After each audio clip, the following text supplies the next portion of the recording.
오늘 마음을 다해 하나님 섬기라는 제목으로 우리가 말씀을 나누길 원하는데요.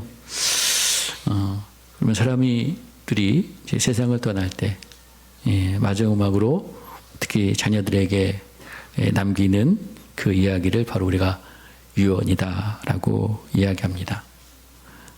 부모의 마지막 교훈이죠. 우리가 자녀들에게 재산보다 중요한 것은 어떤 가치를 물려주는 것입니다. 유언은 부모들이 인생을 살아오면서 그가 경험하고 그에게 축적되었던 삶의 지혜들, 그리고 또 자녀를 향한 사랑, 또 당부할 그런 이야기들을 담는 그런 도구가 바로 이 유언입니다. 또 이 유언은 또 이 그 후손들 간의 분쟁도 예방하죠. 아무리 사이 좋은 자녀들도 특히 재산의 상속의 이해관계 앞에서 흔들리는 경우들이 많이 있습니다. 그렇기 때문에 이 유언은 부모의 뜻을 기준으로 삼아서 그 후손들 간의 갈등을 줄이고 또 화목을 지킬 수 있도록 또 도와주기도 합니다. 특히 우리 믿는 우리 그리스도인들은 이 유언은 또 신앙의 유산이 될 수도 있습니다. 제가 최근에 그 어떤 유력한 정치인의 제 하나의 그 간증을 제가 이제 접하게 되었습니다. 보통 저는 이제 정치인들, 신앙생활 하고 있는 정치인들을 그렇게 좋은 시선으로 보지 않거든요. 좀 부정적으로 보는 경향이 있어요. 어쨌든 그 표를 얻기 위해서 신앙생활 하는 사람들이 맞는 것 같아서, 물론 함부로 상대방의 어떤 신앙을 평가하는 것은 좀 문제가 있지만 어쨌든 좀 많이 실망시키는 그런 것들을 많이 봤기 때문에 제가 최근에 본 그 정치인의 간증은 처음에는 호기심에서 이렇게 듣게 되었지만 끝까지 그 간증을 보면서 제게 참 많은 은혜와 도전이 되었던 참 감동스러운 그런 이야기였습니다. 그 간증의 시작은 그 할아버지의 유언으로 시작됩니다. 할아버지가 그 손자들에게 그 유언을 남겼어요. 그래서 그 유언의 내용을 이제 글로 썼는데, 거기에 내용을 보면 너희 할아버지는 우리 하나님의 부르심을 기다리면서 이 편지를 써본다라고 그 유언이 시작됩니다. 그러면서 그 내용 중에 이 책을 쓴 분은 어떤 책을 이제 남겨준 것 같아요. 이 책을 쓴 분은 우리 한국에서 제일 가는 부흥 강사로 다니시는 박 목사님이 저술한 책이니 너의 아빠와 내 형에게 물어가면서, 그러니까 손주들이 3명이었는데 그 이제 막내 손주에게 이제 한 이야기입니다. 너가 아빠와 내 형에게 물어가면서 언제나 두고두고 외울 수 있는 정도가 되도록 할아버지를 본 듯 이 책을 읽어라라고 당부를 합니다. 그리고 그 형에게 또 하는 내용들이 있어요. 그리고 너희 할아버지 유언이다. 조부모의 유언은 누구든지 꼭 지키는 법이니 이 유언의 편지는 그냥 버리지 아니하고 언제까지 잘 간수하여서 자손 만대에 두고 보는 법이다라고 또 당부를 해놓습니다. 그리고 그 가운데 할아버지가 그 손주들을 위한 기도도 이렇게 기록해놨어요. 그러면서 하나님 앞에 기도하면서 저의 자손 만대 우리 하나님을 공경하면서 우리 가정을 구원하신 예수님을 믿어서 땅끝까지 우리 하나님의 말씀을 증거하면서 모든 사람들에게 쓰임 받을 수 있도록 축복해 주시옵소서라고 이제 그 손주들을 위한 축복의 기도도 거기에 기록해 나왔습니다. 그리고 제일 마지막에 추신하면서 기록해 나왔어요. 그 내용이 뭐냐면, 참 좋은 인물이 되려면 구약과 신약 성경을 부지런히 보고 힘쓰고 기도를 항상 힘써야 된다. 사람이 좋은 음식을 많이 먹어야 몸이 건강한 것처럼 신자로서 성경을 많이 보지 아니하고는 좋은 신자가 될 수 없다. 성경에 의심하는 것이 있으면 교회 목사님에게 자주 물어보아라. 할아버지의 간곡한 부탁이다라고 이제 그 유언의 내용을 마무리하고 있습니다. 그러니까 이 간증을 시작하면서 그러니까 자신의 그 신앙의 뿌리, 그렇죠? 할아버지 때부터 쭉 이어진 이제 모태 신앙의 지발이라는 것을 이제 드러내고 있는 거죠. 그러면서 이제 그 할아버지의 이제 그 묘를 이렇게 이장할 때 수목장으로 옮겼나 봐요. 그때 자신이 거기 나무에 우리 집안의 믿음의 조상이라고 이렇게 써 놓았다는 그런 이야기를 들었습니다. 오늘 우리가 읽은 역대상 28장 말씀도 이와 유사한 내용이에요. 다윗이 이 마지막 그 인생을 마감하면서 백성들 또 그의 아들 솔로몬에게 당부하는 내용입니다. 다윗이 이스라엘의 모든 지도자들을 예루살렘으로 다 이렇게 불러 모았습니다. 그의 나이가 이제 늙었어요. 왕좌에서 물러날 날이 다가오고 있고 곧 하나님 앞으로 갈 때가 되었습니다. 자, 인생을 마감하면서 다윗의 마음이 무거웠지만 또 한편으로는 분명한 확신으로 가득 차 있었습니다. 사람이 모두 모인 자리에서 다윗은 그들에게 이야기합니다. 나는 하나님의 언약궤를 모실 성전을 짓고자 오랫동안 준비해왔다. 그런데 하나님께서 나에게 말씀하셨는데 너는 전쟁에서 피를 많이 흘렸기 때문에 너는 나를 위해서 성전을 지을 수가 없다라고 하셨다는 거예요. 다윗은 그 하나님의 뜻에 절망하거나 불평하지 않았고 대신 그 하나님의 뜻에 철저히 순복했습니다. 그리고 하나님께서는 네 아들 솔로몬을 택하여 그가 성전을 짓게 될 것이다라고 말씀하셨다는 거죠. 그러면서 다윗은 백성들에게 또 아들 솔로몬에게 분명하게 권면을 남깁니다. 하나님의 모든 계명법도 잘 지켜라. 힘써 지켜라. 그래야 이 아름다운 땅을 너희 자손들에게도 물려줄 수 있다. 이런 이야기를 하고 있어요. 그리고 또 솔로몬에게 특히 당부합니다. 아들아, 내가 아버지 하나님을 바로 알고 기쁜 마음으로 섬겨라. 하나님은 마음과 생각까지 다 살피시는 분이야. 내가 그분을 찾으면 그분도 너를 만나주시지만 내가 그분을 버리면 그분도 너를 버리실 것이다 라고 이야기합니다. 이 말은 단순한 당부가 아니죠.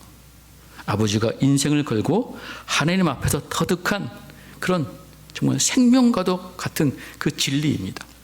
그것을 아들에게 이제 유언하고 있습니다. 그리고 오늘과 읽진 않았지만 그래서 11절부터 19절까지는 다윗이 성전을 짓지 못하지만 그것을 철저하게 다 준비를 모두 마쳐놨어요.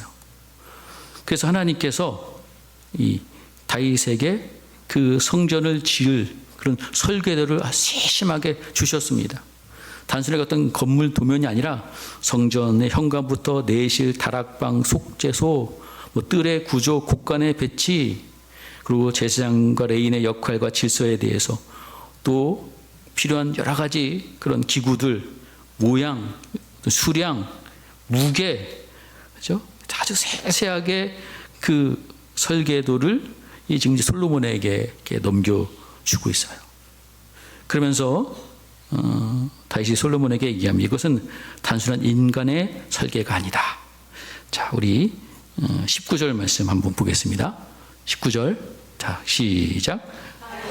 이르되 여호와의 손이 내게 임하여 이 모든 일의 설계를 그려 나에게 알려주셨느니라. 이 모든 것을, 그죠?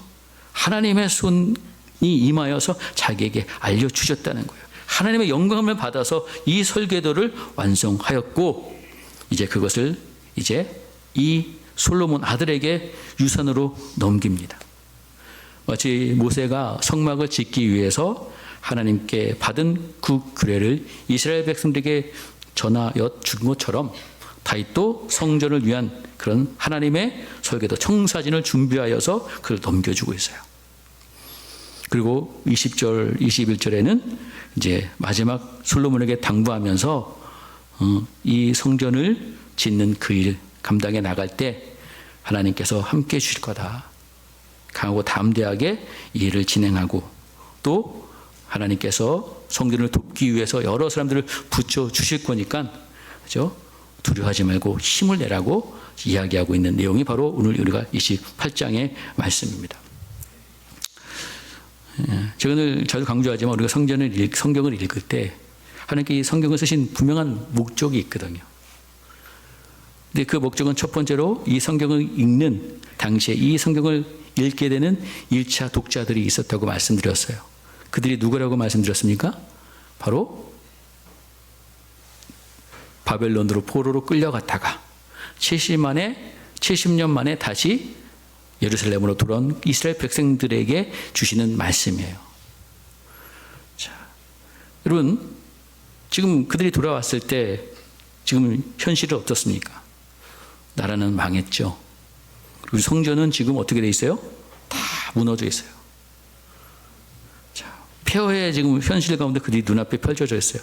그리고 하나님께서 이 말씀을 보면 다윗에게 또 솔로몬에게 말씀하셔서 그 성전을 지어주셨는데 그 다윗과 그 솔로몬 시대에 누렸던 그 영광은 다 사라져버리고 그 어마어마하게 세웠던 그 성전도 다 무너져버리고 지금 그런 현실 앞에 그들이 있는 거예요. 왜 이 나라가 망했지? 왜 하나님께서 다윗에게 준비시켜서 솔로몬에게 지었던 그 성전은 왜 지금 무너져 있지? 오늘 이 말씀은 그래서 이 포로지에서 돌아온 그런 귀한 자들에게는 생생하게 들려지고 새겨지는 말씀이 될 수 있는 거죠. 왜냐하면 그들이 왜 이런 현실 가운데 있습니까? 무엇 때문에? 하나님의 말씀에 순종하지 않았기 때문에. 그렇죠? 여러분 7절 말씀을 읽어볼게요. 7절 말씀을 다시 한번 읽어볼게요. 시작. 그가 만일 나의 계명과 법도를 힘써 준행하기를 오늘과 같이 하면 내가 그의 나라를 영원히 견고하게 하리라 하셨느니라. 그렇습니다. 그러니까 다시 말하면 하나님의 계명과 법도를 준행하지 않았기 때문에 지금 나라가 어떻게 됐어요? 나라가 망하고 빼앗긴 겁니다. 여러분 오늘 지금 세계적으로 가장 이슈가 되는 것 중에 하나가 이스라엘과 이란과의 전쟁이죠. 당시에는 정반대의 상황입니다. 물론 유다 백성들 예루살렘이 바벨론에게 망한 거죠. 바벨론 오늘날의 이라크라고 생각하시면 돼요. 근데 이제 그 바벨론이 바사 제국 페르시아에게 망하고 페르시아 제국 왕에 의해서 이스라엘 백성들이 귀환한 거거든요. 지금 바로 이 당시의 페르시아가 바로 오늘날의 이란입니다. 이란. 지금 좀 정반대의 상황이죠. 역사적으로 계속 이런 일들이 이어지고 있어요. 자, 하나님의 계명과 법도에 순종하지 않았기 때문에 나라가 무너진 겁니다. 망한 거예요. 자, 그래서 다시 하나님께 이 말씀을 주시면서 그렇죠?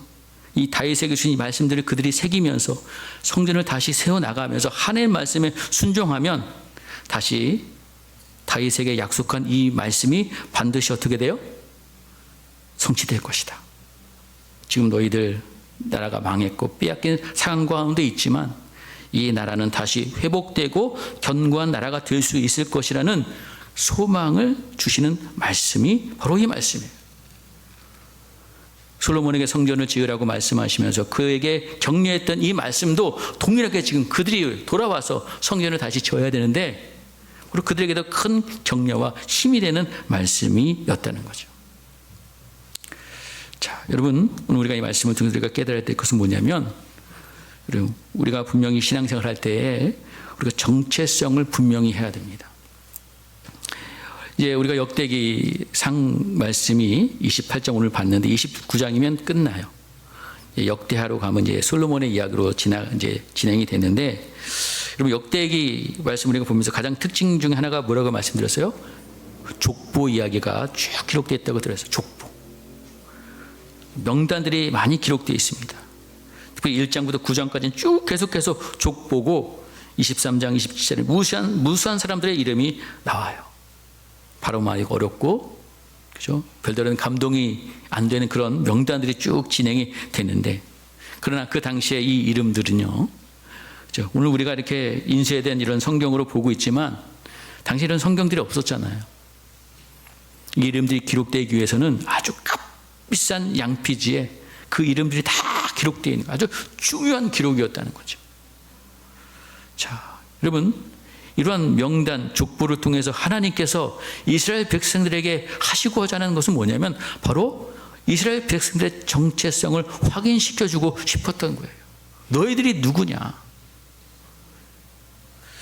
자, 여러분, 오늘 말씀에도 보면 다윗이 이야기하는 가운데 우리 한번 4절 말씀 한번 4절 5절 같이 한번 읽어보겠습니다. 시작.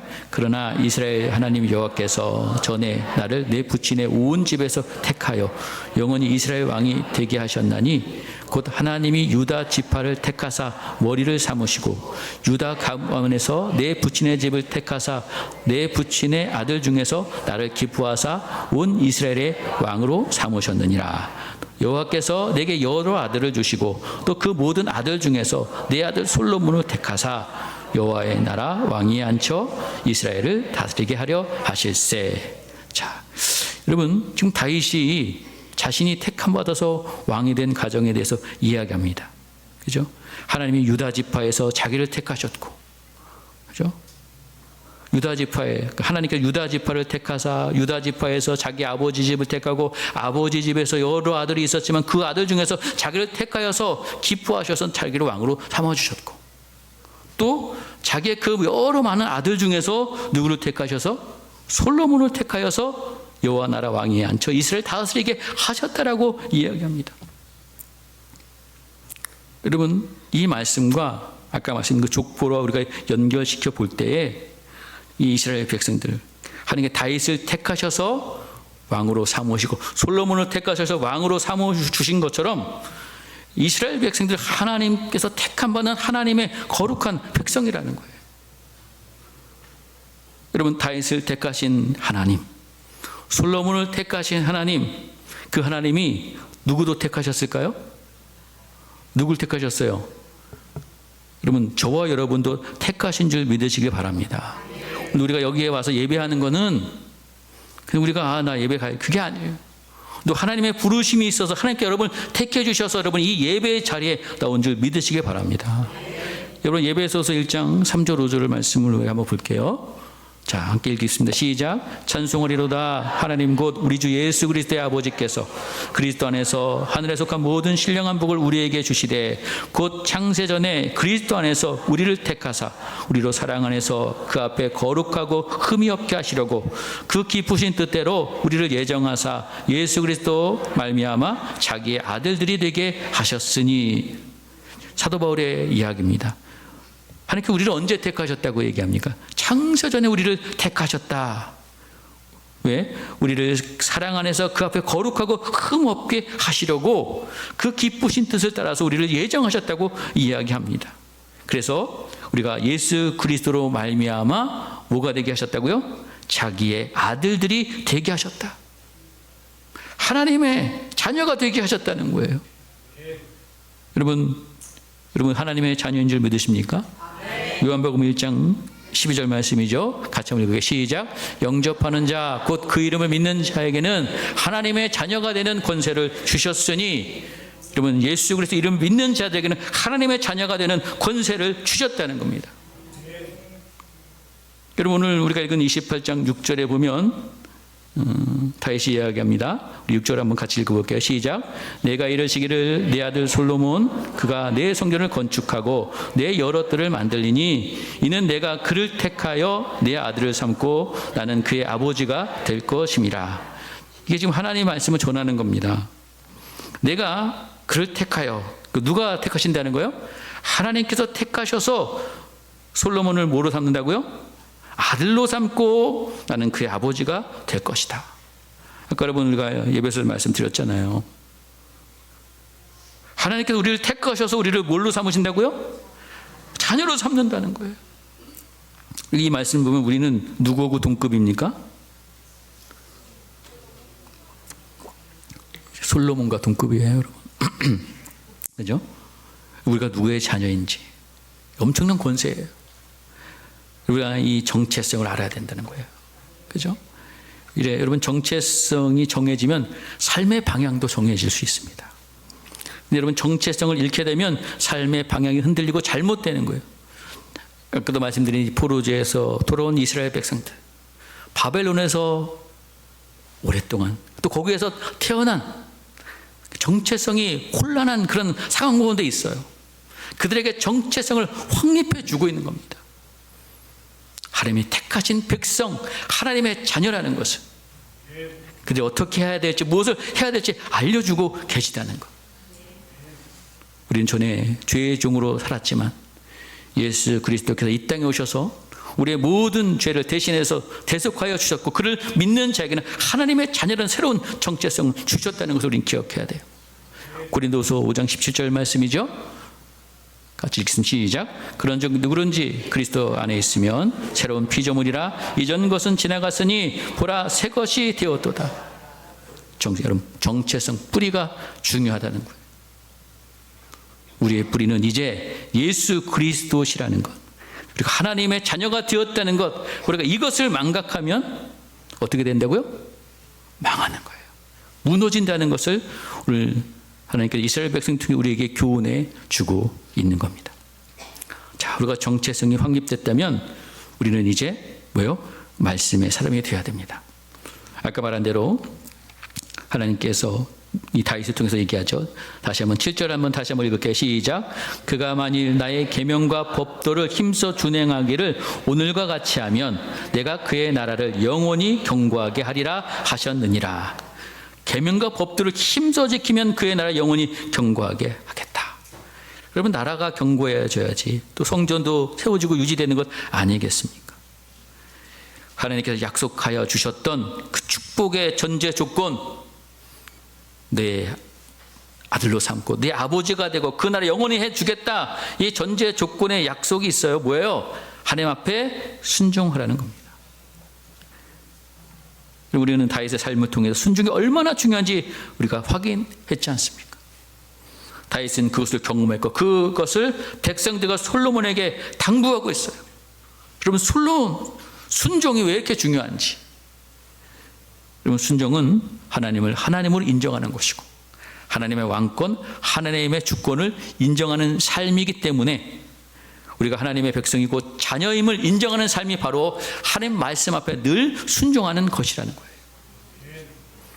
자, 여러분, 그래서 왕은 그저 하나님 말씀에 순종해야 되고 늘 하나님을 찾고, 그죠? 하나님 말씀을 가까이 해야 되는 것이죠.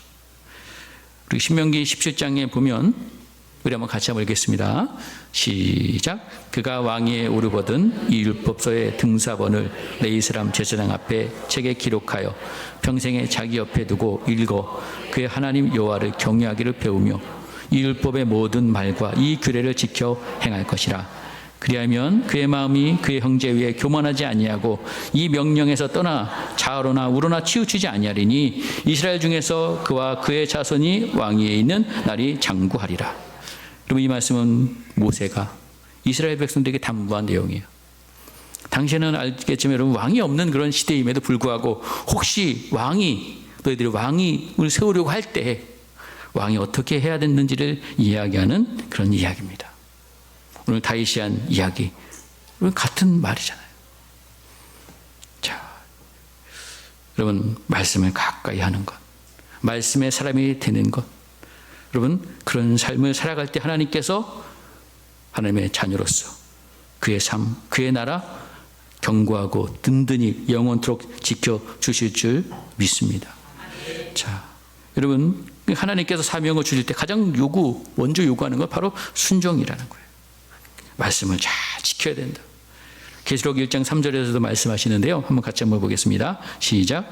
이 예언의 말씀을 읽는 자와 듣는 자와 그 가운데 기록한 것을 지키는 자는 복이 있나니 내가 가까움이라. 말씀을 잘 지켜라. 말씀대로 살라는 거죠. 말씀을 삶에 적용하라는 것입니다. 그리고 이스라엘 백성들이 가나안 땅을 차지할 수 있었던 것도, 그 땅을 후손들에게 유산으로 남길 수 있는 것도 말씀에 순종할 때 가능했던 거예요. 반대로 말씀을 버릴 때 어떻게 했어요? 나라가 무너졌다니까요. 사랑하는 성도 여러분, 오늘 저와 여러분의 가정도 마찬가지입니다. 교회도 마찬가지입니다. 이 나라 민족도 마찬가지입니다. 말씀 위에 세워져야 될 줄 믿습니다. 말씀이 흔들리면 모든 것이 흔들리고 말씀을 떠나면 망하게 돼 있다는 거예요. 여러분 어떤 마음으로 하나님의 말씀 어떤 마음으로 대하고 계십니까? 오늘 다윗은 솔로몬에게 계속해서 이야기하고 있죠. 그렇죠? 너는 내 아버지 하나님을 알고 온전한 마음으로, 그죠? 기쁜 마음으로 기쁜 뜻 하나님을 잘 섬겨라. 하나님을 잘 알아야 된다는 거. 안다는 것이 뭡니까? 그죠? 우리가 히브리어로 야다라고 많이 들어보셨을 거예요. 그죠? 지식적인 알미 아니라 경험하고 교제하고 관계적으로 아는 것을 이야기하고 있어요. 하나님을 이론적으로 아는 것이 아니라 인격적으로 알아야 한다는 것입니다. 그리고 하나님을 섬길 때 온전한 마음으로 깊은 뜻으로 섬겨라. 억지로 마지못해서 형식적으로가 아니라 진심으로 즐거움으로 하나님을 섬기라는 거예요. 우리가 예배를 드리면서 우리의 마음이 엉뚱한 데 가 있지는 않습니까? 섬기는 척하면서 속으로는 불평과 원망이 가득 찬 삶을 살아가고 있진 않습니까? 오늘 다윗은 계속해서 얘기하죠. 여호와는 모든 마음을 뭐한다? 감찰하사 모든 의도를 아시나니 모든 생각과 의도를 다 알고 계신대요. 그러면서 너가 그를 찾으면 만날 것이고 너가 그를 버리면 그도 너를 영원히 버리시다. 말씀. 하나님 우리의 중심을 보십니다. 말이 아니라 의도와 동기까지 아시는 하나님. 오늘도 여러분 그 하나님을 찾고 하나님을 만나고 하나님 말씀을 가까이 하여서 여러분 말씀의 사람으로 살아가는 우리 성도들이 되어야 될 줄 믿습니다. 오늘 다윗은 솔로몬에게 그죠? 마지막 그 성전을 세우라는 거죠. 성전. 자, 어쨌든 지금 나라가 망하고 허물어진 그 성전을 이스라엘 백성들이 세워야 되는데 지금 동일한 상황 가운데 있어요. 비슷한 상황이죠. 근데 여러분 이스라엘 백성들이 완성해야 될 성전은 솔로몬 성전이 아니라 하나님의 성전이에요. 그죠? 사람이 짓는 것이 아니라는 겁니다. 오늘 아까 말씀드린 대로 하나님께서 이 성전을 세우기 위해서 다윗을 통해서 설계도를 주셨어요. 그러면 그 설계도 여러분 다윗이 그린 설계도가 아닙니다. 누가? 하나님에서 성령께서 감동을 주셔서 그 설계도를 주시고 그 설계도에 따라서 성전을 세워 나가는 거예요. 자, 여러분 오늘 저와 여러분에게도 성전을 세워 나갈 수 있도록 명령하시고 그 성전을 세워 나갈 설계도를 우리에게 주시고 계시다는 것을 우리 알아야 됩니다. 그렇죠? 우리를 성전 삼아 주신 주님께서 우리가 성전의 삶으로 살기를 원하시는데 이 모든 것들을 계획하시고 실행하시는 분이 누구냐? 바로 성령님이세요.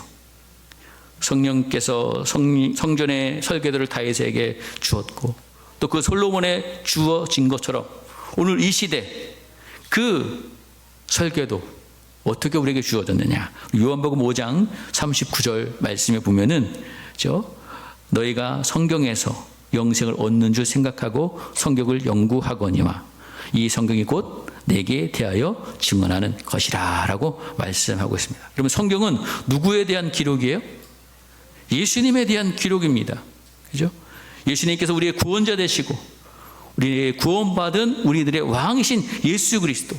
그리고 제가 이 역대기를 보면서 가장 강조한 것들 예수님께서 우리의 뭐가 되신다고요? 참된 성전이 되신다는 거예요.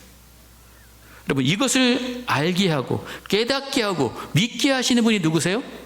성령께서 하시는 겁니다. 성령께서 오늘 저와 여러분에게 예수님께서 참 성전 되신다는 것을 말씀을 통해서 깨닫게 해주시고 믿게 해주시는 거예요. 자, 여러분 참 성전으로 예수님께서 우리 안에 오셨습니다. 이제 우리는 그 예수님을 따라서 어떻게 살아가야 되느냐? 에베소서 2장 21절, 22절 말씀 함께 보시겠습니다. 시작. 그의 안에서 건물마다 서로 연결하여 주 안에서 성전이 되어가고 너희도 성령 안에서 하나님이 거하실 초소가 되기 위하여 그리스도 예수 안에서 함께 지어져 가느니라. 여러분, 예수 그리스도를 우리가 더 닮아감으로 인해서 우리의 삶이 성전으로 완성되어져 가는 것을 예배에서 말씀을 통해 우리에게 해주고 있어요. 우리의 삶이, 우리의 신앙이 뭡니까? 예수 그리스도를 닮아가는 거잖아요. 예수님께서 참 성전이 되시기 때문에 그렇습니다. 자, 사랑하는 성도 여러분, 우리가 예수님을 믿음으로 우리가 성전으로 세워져 나가야 됩니다. 또 예수님을 전함으로 성전을 세워져 나가야 됩니다. 여러분, 하나님의 백성, 하나님의 자녀의 정체성을 드러내는 것이 뭐냐면 바로 예배예요. 그죠? 그죠? 여러분, 성전은 건물로서 존재하는 것이 아니라 거기에 하나님과의 만남, 예배. 여러분, 이것을 통해서 우리가 성전다워지는 거죠. 그래서 우리가 삶으로 하나님을 예배하고 또 우리가 공적으로 모여서 하나님을 예배할 때에 여러분, 우리가 성전으로 온전히 세워져 나간다는 것을 우리는 기억해야 될 줄 믿습니다. 예수님께서 우리에게 참 성전 예수님께서 우리에게 명령하신 명령들이 있잖아요. 그 대계명, 하나님을 사랑하고 이웃을 사랑하는 것, 또 지상 사명의 성취, 모든 족속으로 제자를 삼아서 아버지, 아들과 성령의 이름으로 세례를 베풀고 내가 너에게 분부한 모든 것을 가르쳐 지키게 하라. 사람을 살리고 세우는 이 사명들, 이런 것들을 통해서 우리가 성전 되어지고 성전을 세우는 삶을 살아가는 것이 바로 오늘 이 시대에 하나님께서 저와 여러분을 택하여 부르신 이유라는 것을 우리는 기억해야 된다는 것입니다. 자, 여러분, 다윗이 솔로몬에게 이 당부를 하면서 마지막 격려의 한 말씀, 그렇죠? 강하고 담대하고 두려워하지 말고 놀라지 말아라. 그렇죠? 너희들 이 사역 마칠 때까지 하나님께서 끝까지 함께 하실 거야. 우리 한번 20절, 역대상 28장 20절 한번 같이 한번 읽어볼게요. 시작. 또 그의 아들 솔로몬에게 이르되 너는 강하고 담대하게 이 일을 행하라. 두려워하지 말며 놀라지 말라. 내가 여호와의 성전 공사의 모든 일을 마치기까지 여호와의 하나님 나라 하는 너와 함께 계시사 내게서 떠나지 아니하시고 너를 버리지 아니하시리라. 자, 다윗이 솔로몬에게 성전을 건축하는 것을 부탁하면서 이 말씀을 하셨어요. 이제 포로지에서 돌아온 그 백성들에게 하나님께서 하신 말씀이고 오늘 이 시대를 살아가는 저와 여러분에게 주시는 말씀입니다. 여러분, 예수님께서 그죠? 제자들에게 말씀하셨잖아요. 세상 끝날까지 내가 너와 함께 하겠다. 그렇죠? 지상 명령을 주시면서 세상 끝날까지 너와 함께 하겠다. 성전을 지어라. 끝날까지 함께 하겠다. 모든 사역 마칠 때까지 함께 하겠다. 여러분, 강하고 담대하게 우리는 이 일을 하나님께서 맡겨주신 사명을 감당해 나가야 됩니다. 두려워하지 말고 놀라지 마시고 이 모든 일 이루기까지 하나님께 함께 하시고 떠나지 않습니다. 우리를 결코 포기하지 아니하시고 버리지 아니하신 분이라는 것, 예수님을 통해서 우리에게 분명히 약속해 주셨어요. 물론 숱한 방해 난관 있습니다. 두려워하지 말고 사명을 포기해야 되지 말아야 될 이유가 바로 여기 있다는 것. 주님께서 우리를 붙잡아 주시기 때문에. 솔로몬에게 얘기한 것처럼 20절에 보면 21절에 보면 제사장들, 레위 사람들 다 이 공사를 도울 것이다. 기술자들이 기쁜 마음으로 동참할 것이다. 모든 지혜간 백성들이 온전히 내 명령에 아래 있다. 이게 뭐예요? 하나님께서 하나님의 역사 속에 우리 함께 우리 공동체를 통해서 함께 격려하고 위로하고 도우면서 하나님의 이 성전을 세우는 일에 하나님께서 그 일에 동참하도록 우리를 부르셨다는 것이죠. 자, 말씀을 마무리하겠습니다. 여러분, 8절, 우리가 오늘 28장 8절 뒤에 보면 여호와의 모든 계명을 구하여 지키기를 하라 그래하면서 말씀하신 게, 그래야면 너희가 이 아름다운 땅을 누리고 너희 후손에게 끼쳐 영원한 기업이 되게 하리라 라고 말씀하고 있어요. 아름다운 땅, 아름다운 나라, 하나님의 나라, 그것을 온전히 누리기 위해서 오늘 저와 여러분 오늘 말씀을 잘 듣고 말씀대로 사는 저와 여러분 되시기를 간절히 소망합니다. 다윗은 솔로몬에게 그리고 온 백성 앞에서 삶을 강력하게 권면하고 있는데 너희 정체성을 바로 알라는 거예요. 하나님의 택하신 자녀 백성이라는 것. 하나님의 말씀에 순종하고 하나님 알고 기쁨으로 섬겨라. 진심으로 그를 찾으면 만나주시기 때문에 사명을 붙잡고 끝까지 힘써 행하라고 말씀해주고 있습니다. 오늘 똑같이 우리에게 주신 말씀이에요. 오늘 이 시대에 솔로몬이 바로 저와 여러분입니다. 다윗이 준비한 성전을 지을 사명 솔로몬에게 주어진 것처럼 하나님께 이 시대에 하나님의 성전이 저와 여러분을 통해서 세워지길 원하십니다. 그 사명이 오늘 우리에게 주어졌다는 거예요. 사랑하는 성도 여러분, 오늘 하나님께서 우리를 향해서 이 말씀을 해주시는 거죠. 여호와를 잘 섬기고 그 일을 맡기셨으니 끝까지 행해라. 오늘 주신 이 말씀 다시 한번 붙잡고 여러분의 삶의 현장에서 하나님 앞에 충성된 하나님의 일꾼으로 쓰임받아서 그죠? 하나님의 성전을 아름답게 세워나가시고 결국에는 그죠? 아름다운 땅, 그죠? 아름다운 나라, 하나님 나라를 온전히 누리고 또 여러분뿐만 아니라 여러분과 관계된 모든 가족들, 친척들, 후손들에게도 이런 아름다운 이런 은혜들을 나눌 수 있는 그런 복된 삶이 되시기를 주의 이름으로 간절히 축복드리겠습니다.